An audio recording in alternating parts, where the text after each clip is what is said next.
my question would be, what you talk about mental health services there. What services do you think you would have needed and could have been, in your ideal world?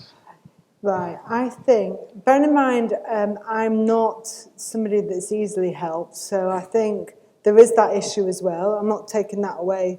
I think part of that is me, that I want it to be normal. But I think in my situation, I would have wanted some help with parenting, and understand and trying to help my kids through the trauma they've been through, help me through the trauma, help me process what had happened. Everything I've spoken about today has been because I've figured it out for myself. I figured out to be altruistic will help you in your recovery. And, most people, that's why people do lots of voluntary work after illnesses.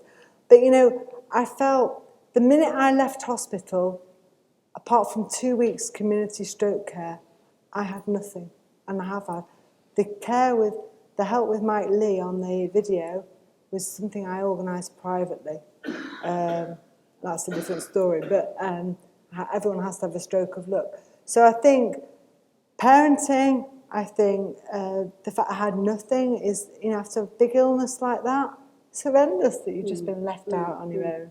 So, frankly, understanding, appreciating of psychological help, I think the whole gamut, really. Yeah, from the practical right up to the kind of looking at how you are now and grieving over what has happened.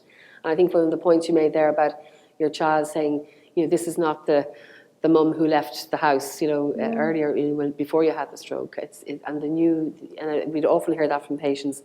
This is not the man I married. This is not the mother I knew. And they have to readjust as well. So there's a piece for you, for the patient in terms of coming to terms with what's happened, but also for the family in terms of having to get to know you in a new way. And that's very hard because I'm having to explain to them, because I do all the charity work, why brain injured people are irritable, why do they shout a lot, why do they get easily frustrated, why they get tired so easily, why they don't want to go out in social situations, why they withdraw.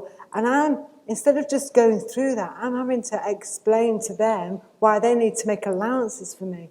But that pressure on top of me was phenomenal. Well, I was already going through an awful lot, and I was trying to be it's kind of another counsellor for them. Yeah, another burden on top of what you've been on top of you already. Yeah, exactly.